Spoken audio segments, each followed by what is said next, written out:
Bhakti Gaurav Narayan Hare Krishna, Krishna Krishna, Hare Hare, Hare Rama, Rama Rama, Hare Hare, Hare Krishna, Krishna Krishna, Krishna Krishna, Hare Hare, Hare Rama, Rama Rama, Hare Hare.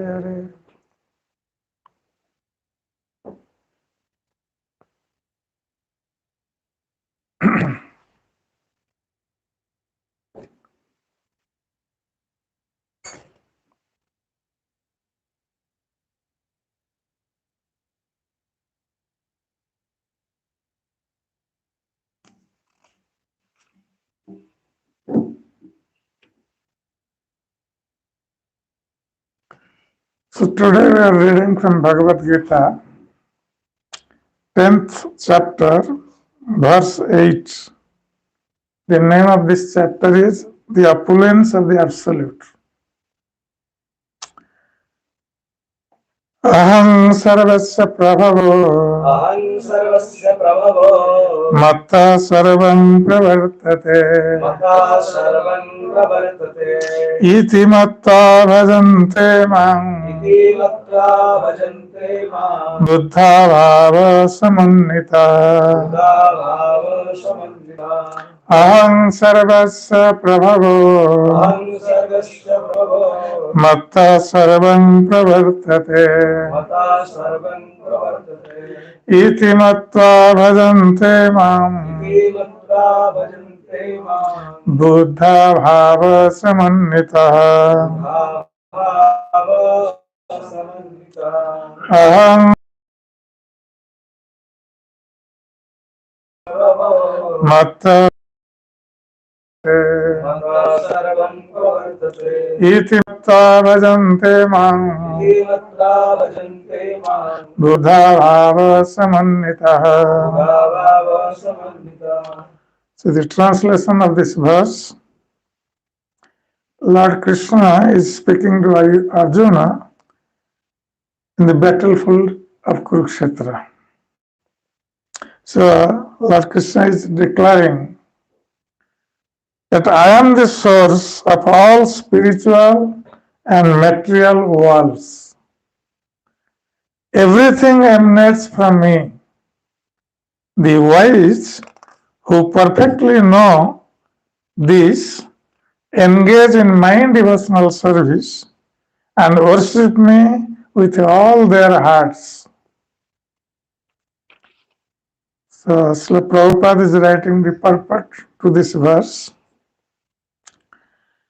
A learned scholar who has studied the Vedas perfectly and has information from authorities like Lord Chaitanya and who knows how to apply these teachings can understand that Krishna is the origin of everything in both the material and spiritual worlds. And because he knows this perfectly, he becomes firmly fixed in devotional service. He can never be deviated by any amount of nonsensical commentaries or by fools. All Vedic literature agrees that Krishna is the source of Brahma, Shiva and all Upanishad. It is said, Yo Brahmanam Vidadhati Purvam Yo Vai Vedangsa Gapayati Sma Krishna. It was Krishna who in the beginning inspired Brahma in Vedic knowledge and who disseminated Vedic knowledge in the past. Then again, Narayana Kamayata Prasad Srijyati. Then the switch. So it is said in the same Vedas, Brahmanya Devaki Putra, the son of Devaki, Krishna, is the supreme personality. Nagni Shamal, Neme Devu, Aprithvi, no Nakshatrani, no Surya. In the beginning of the creation, Brahma of the Supreme Lord. Thus the Vedas say that it is the Supreme Lord, the creator of Brahma and Shiva, who is to be worshipped. Lord Krishna is the source of all generations. And he says, because everything is born of me, I am the original source of all. Everything is under me. No one is above me. There is no supreme controller other than a bona fide spiritual master with references from Vedic literatures, engages all his energy in Krishna consciousness and becomes a truly learned man. In comparison to him, all others who do not know Krishna properly are but fools. Only a fool would consider Krishna to be an ordinary man. A Krishna conscious person should not be bewildered by fools. He should avoid all unauthorized commentaries and interpretations on Bhagavad-Gītā and proceed in Krishna consciousness with determination and firmness.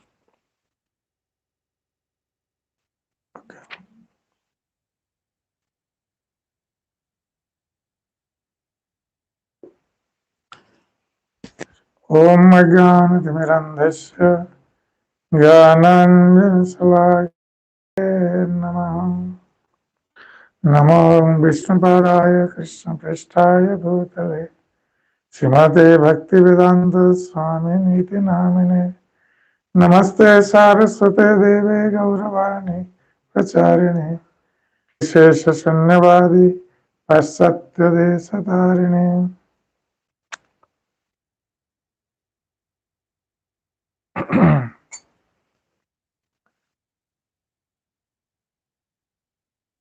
So here in this verse,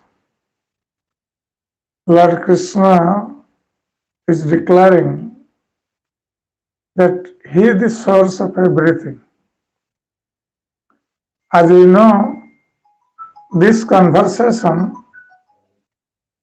between Krishna and Arjuna was taking place in the battlefield of Kurukshetra, where two parties were preparing for the greatest war of this world. That is Mahabharata. And the reason of this war was, though seemingly it was a war between two families, but all the kings of the world, they participated in this war, taking sides of either of the two. But the main reason of this war was actually one party was following the path of irreligion, and the other party was following the path of religion. So the Lord, Supreme Lord, he descends to this material world to establish religion. That is one of his purposes of descending to this material world. The Lord resides in his own abode in the spiritual kingdom. So the entire creation is divided into four parts. And three parts of this creation is the spiritual world. And one part of this creation is the material world. And in the material world, there are unlimited universes. We are living in one of those universes. And this is the smallest universe where we are living. And every universe has 14 planetary systems. So this earthly planet is in the middle. 6 planets on the top of this earthly planet and 7 planets underneath this earthly planet. So altogether it consists of 14 planetary systems in one universe. And in this way, there are unlimited universes in the 1/4 of the total creation. So that means we are not only the human beings living in this earthly planet. In every universe there is an earthly planet, and human beings are living also there. So all these material universes, they consist 1/4 of the total creation. That means 3/4 of this creation is the spiritual world, and 3/4. So we are those who we are living here, and we are subject to birth, old age, disease, and death. Those who are living in this material universes, material creation, they are subject to birth, old age, disease, and death. But those who are living in the spiritual creation, which is the 3/4 of the total creation, there is no birth, no death, no disease, or no old age. So when we are living in this material world, and those young, they are also subject to death. So everyone in this material world is subject to these 4 things when we take birth or also in the womb of our mother. So this is the real suffering of this material world: birth, old age, disease, and death. We don't want no direction about this, whether such type of life is possible or not. That's why we are trying to eradicate all our problems of our life to become happy. But we cannot eradicate death. We cannot eradicate old age. We cannot eradicate disease. And we cannot eradicate rebirth. That's why the Supreme Lord is giving this information about the spiritual world, which we have no idea. Because though we are living in this material world, we have also no idea about this material world, what to speak of spiritual world. So our knowledge of this material world is limited. But Lord Krishna, who is the origin of this creation, in this verse Lord Krishna himself declares that I am the source of everything, both material and spiritual. Everything is emanating from me. So that is God. That is the all the. So this is done by the Supreme Lord. Like when we see in the material world, we are living in a state, and in a state there is a government, and government is formulating different laws so the people in the state can live happily. And when we break the laws, then we are punished by the government. So when we see that in a small state there is a government, so how can we conclude that there is no government of the total creation? So there is a government, and we see every day the sun is rising in the proper time, the sun is setting at the proper time, the summer season is coming at proper time, the winter is coming proper time. So there is a system behind this.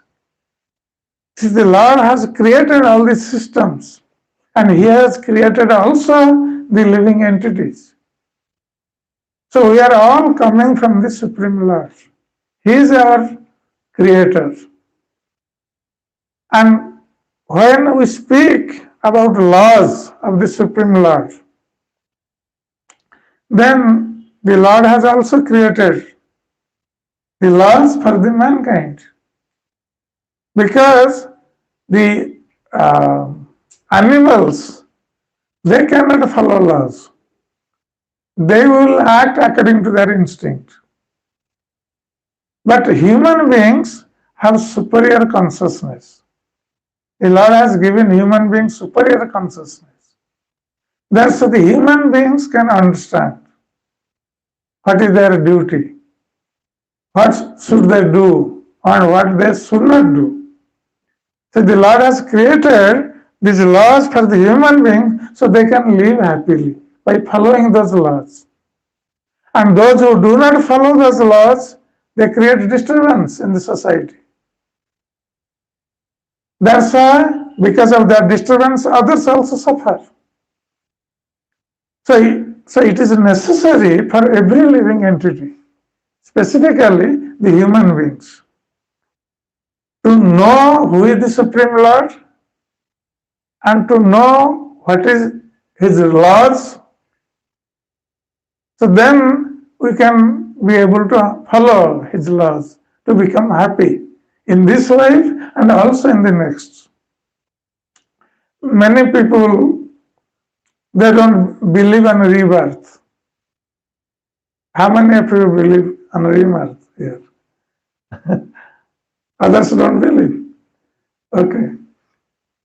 So, why we don't believe? Because we think that we are this body. And when death comes, then what happens? We burn this body or we bury the body, whatever way. The body is destroyed. Then they think the body is destroyed, then how the body is going to take another birth? This is the logic they give. But we have to understand that if we are this body, suppose we consider we are this body. Okay, when death comes, what do we say? Oh, that person is gone. Isn't it? We say that person is gone.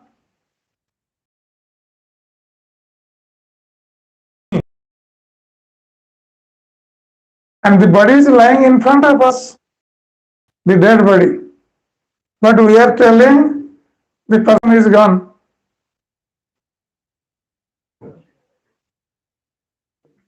So who has gone? Can anyone say who has gone? What do we say? That person is gone. That means we are accepting that person was different from this body. So, then who is that person who was living in this body and now at the time of death has left this body, he is gone. The dead body and a living body, what is the difference? The dead body cannot speak, the dead body cannot eat, dead body cannot walk, but a living body can do this. Then how it is happening? Where the living force is there. When the living force is there, the body is acting. When the living force is not there, then the body is considered dead. So that means we are not this body. We are the living force. So the living force, when it's present in the body acts. When the living force leaves the body, then the body is dead. That means like we are covering our body with our clothes. In the same way, this material body is a covering of the living force. And this material body is dead, the covering is dead, but the living force is not dead. And the living force is entering into different bodies. and the living force enters into different body, then that body becomes alive.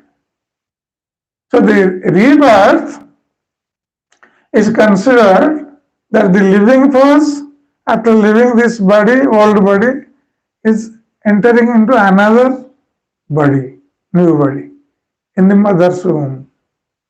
So that is called rebirth.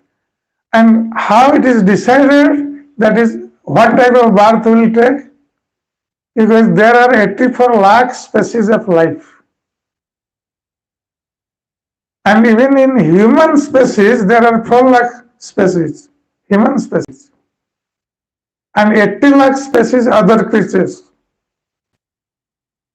So the living entity can take birth in any of these species according to his activity. So the living entity, from where it is coming from? So Lord Krishna says in Bhagavad-Gītā that aham sarvasya prabhavo matta sarvam pravartate. I am the source of everything, both material and spiritual.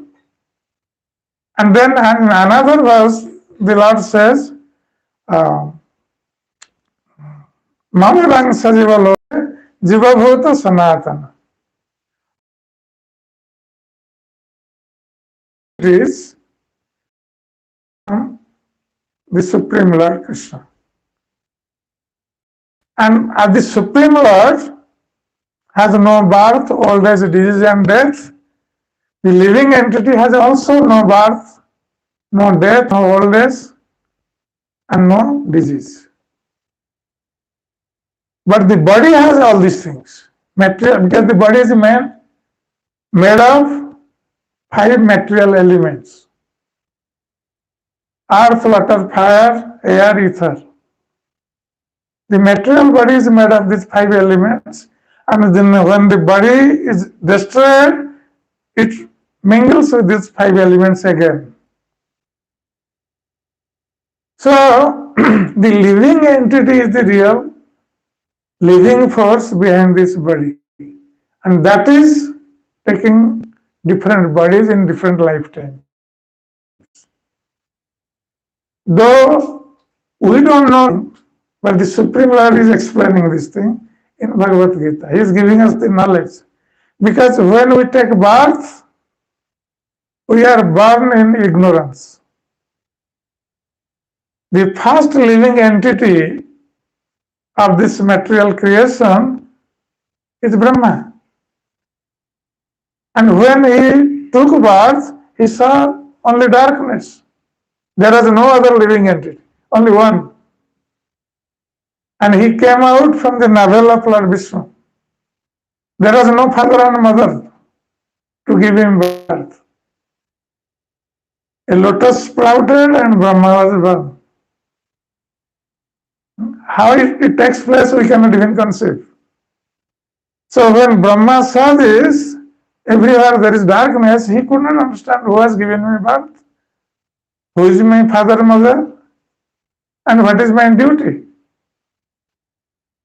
So Brahma used his intelligence, like we all do. To know something, we use our intelligence. So Brahma also used his intelligence to find out who was his creator. So he thought that this lotus is coming out from somewhere. So where is the root of this lotus stem? My creator must be there. So then he went down through the lotus stem to find out his creator. But he was not successful. He went for 100 years to find the root of that lotus stem, but he could not find. Then Brahma again came back where he was sitting. And his intelligence failed. Because he wanted to know his creator through his intelligence, but now his intelligence failed. He could not find his creator. So now Brahma was helpless. what one can do when intelligence fails? So then Brahma thought that whoever is my creator, unless he reveals himself to me, I cannot know my creator. He came to this conclusion. Brahma was intelligent, so he came to this conclusion. That means now he surrendered. His intelligence is not working. He surrendered to that Supreme Lord who was invisible Brahma. Brahma could not see him. So when he surrendered, then he heard a sound, the first sound of this material creation. So Brahma heard two syllables, ta and pa. That means tapa. So he understood that his creator is telling him to perform austerity. So then Brahma brought back his senses from external involvement. He withdrew his senses and he on that supreme creator who was invisible and Brahma has not seen him yet. But he meditated on him. And when he meditated on the supreme creator, whom he has not seen yet, the supreme creator manifested himself within the heart of Brahma. Then Brahma saw the supreme creator. And first instruction, first knowledge was imparted to Brahma by the Supreme Lord. Brahma did not know anything. But the Supreme Lord imparted the first knowledge. And what was that knowledge? That who was Brahma? Who was the Supreme Lord? What is his relationship with the Supreme Lord? Knowledge to other living entities. That's why this knowledge is coming down from the Supreme Lord himself to us.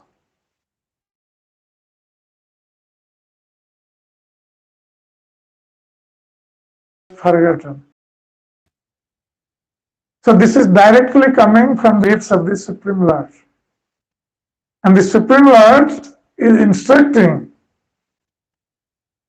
Arjuna that he is the source of everything. We may have so many other conceptions about life, about this creation. Even up till now, the so-called scientists, they have not come to a conclusion that how this universe was created. Though we study about Big Bang theory and we say, oh, this is the source of creation. But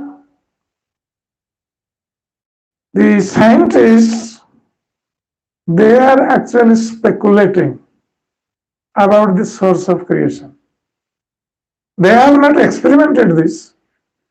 They say that they are experimenting everything, but they have not experimented this. This is a hypothesis. They are speculating. How this creation took place, there was an explosion. And then the universes were created and all these moons, sun, all these planets were set into their orbit. This is like child's proposition. If I will say that yesterday, until yesterday night, in this place, there was nothing. No building was there. Then last night, there was an explosion. And then in the morning, we saw this building. This proposition is like this. Who can believe this? Can anyone believe there was an explosion and then the building came out from the explosion? So this scientific theory is like this. and they are misguiding people in the name of science. But you study Bhagavad-Gītā, you study Bhagavatam, whole science is there about total creation, about the planetary systems, and what is the distance from earthly planet to the sun, earthly planet to the moon. Everything is mentioned. If we have to do research work, we should research on this Bhagavatam. We don't believe on speculations. So everything is there in this books, which is given by the Supreme Lord himself. Because the Supreme Lord, he is revealing about his creation. We cannot, our Creator can only tell us. Like if we go to the market, we purchase an electronic equipment and we don't know how to operate that. We are getting an operation manual. And who has given that operation manual? The scientist or whoever has invented that equipment, created that equipment. Though we have not seen that scientist, but whatever knowledge he has given through operation manual, we are getting that knowledge and we are operating that equipment. So in the same way, how to operate this material world? Operation manuals of this material creation. And that's why the Lord Krishna is speaking that he is the supreme source of everything. Otherwise we cannot know what is the source of creation, who is our source. We say, oh, okay, our parents gave us birth. Then who are the source of our parents? Then their parents, there must be one. At the end, from somewhere it is coming. So Krishna says, I am that one. Everything is emanating from me. That's why he is God. And before the creation, there was nothing. Only God existed. And he is creating this material world, creating all the living entities, and then rewinding this. That's why Krishna said that he is the most intelligent person. Aham sarvasya prabhavo matta sarvam pravartate iti matta bhajante mam buddha bhava samannita. So Krishna is using the word Buddha. Buddha means intelligent. That understanding this, those who are intelligent persons, they worship me with devotion. So, Lord Krishna is giving this knowledge through Arjuna to the mankind in the battlefield of Kurukshetra. That what is our duty? What should we do? What is the goal of our life? Generally, we have understood that the goal of our life is to work very hard, earn some money, maintain our family, and then enjoy life, whatever way we can. We think this is the goal of our life. And then one day death comes. And then we leave everything and we have to go. We have to leave everything. And then, according to the laws of karma, laws of this material creation, we have to take like animal birth. And in every life, whether we become animal, whether we become a human being, whether we become insect, in every lifetime we have to go through these sufferings. Birth, old age, disease and death. Every lifetime we have to work hard. The animals are also working hard for their food. We have to work hard. We have to do the same thing again and again. But those who are intelligent, They want to know, understand what is the goal of our life. How can I really become happy? I don't want to go through all these sufferings. Then he will turn into the instruction of the Supreme Lord. And Supreme Lord says that those who are intelligent, they worship me with devotion. And when we worship Krishna with devotion, then what happens? Krishna says at the time of death, if someone remembers me and leaves his body, then he will come to me. He does not have to take again birth in this material world to suffer. So death can come at any time. We don't know when our death will come. So if from now on we will understand Krishna is the source of creation and we worship him with devotion, we chant his holy name. Krishna means all attractive. The God is all attractive. The Supreme Lord is all attractive. He is called Asamardha. No one can be equal or surpass him in beauty, in opulence, in intelligence, in renunciation, in knowledge, in fame. So he is Supreme Lord. No one can surpass him. So when we worship him and be Krishna conscious, then at the time of death, we will remember Krishna's holy name, we remember Krishna and go back to Krishna. We don't have to take birth again in this material world to suffer. That's why Lord Krishna has given a very simple process. Like Krishna Hare Hare, Hare Ram, Ram Ram Hare Hare. This is Lord's name we can chant all the time. We can remember Lord Krishna. We can chant his holy name.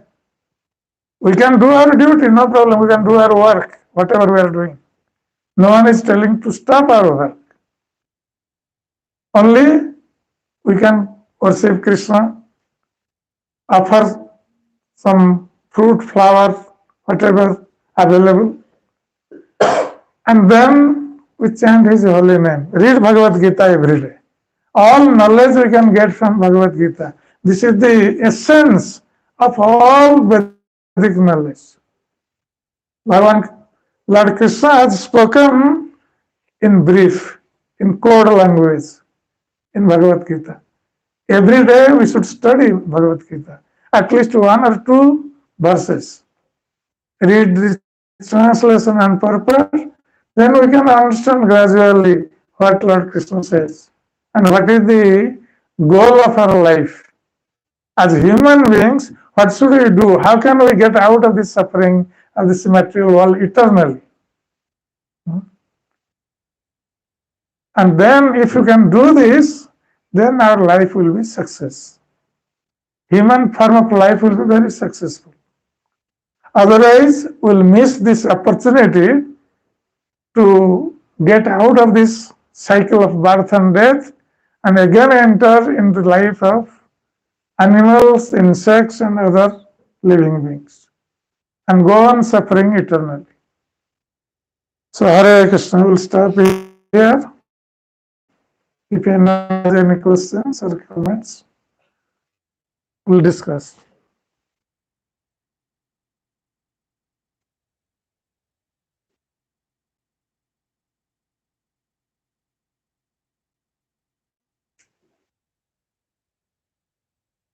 Have you brought Bhagavad-Gītā?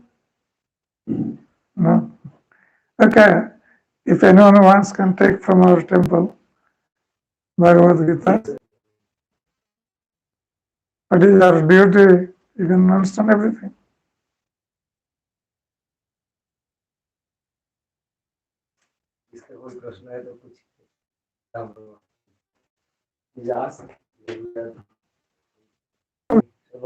Ganapati, Kirtan. He can do.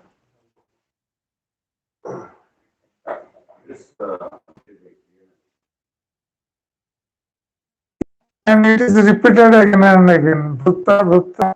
In Satyayug, everyone was following. That's why they are very happy and they are living for one. The sages used to do tapasya for the Supreme Lord. But in Treta Yuga, present religion, of this illusion, the lives of this illusion, the lives came down years, came to 10,000 years. So in Treta Yuga, people were living for only 10,000 years. And the only 10,000 years. And the Yuga Dharma, the religion for Treta Yuga was to perform sacrifice, fire sacrifice. So big kings, they used to perform fire sacrifice to satisfy the Supreme Lord. And all the subjects, they used to participate in that fire sacrifice because that was very expensive. And the goal of that fire sacrifice was to please the Supreme Lord. And when the Supreme Lord is pleased, then all our material necessities are fulfilled. When Supreme Lord is not pleased, then we will get trouble. Our material necessities will not be fulfilled. We will be into trouble. We have to go through so many sufferings. Again, when Dwapara Yuga came,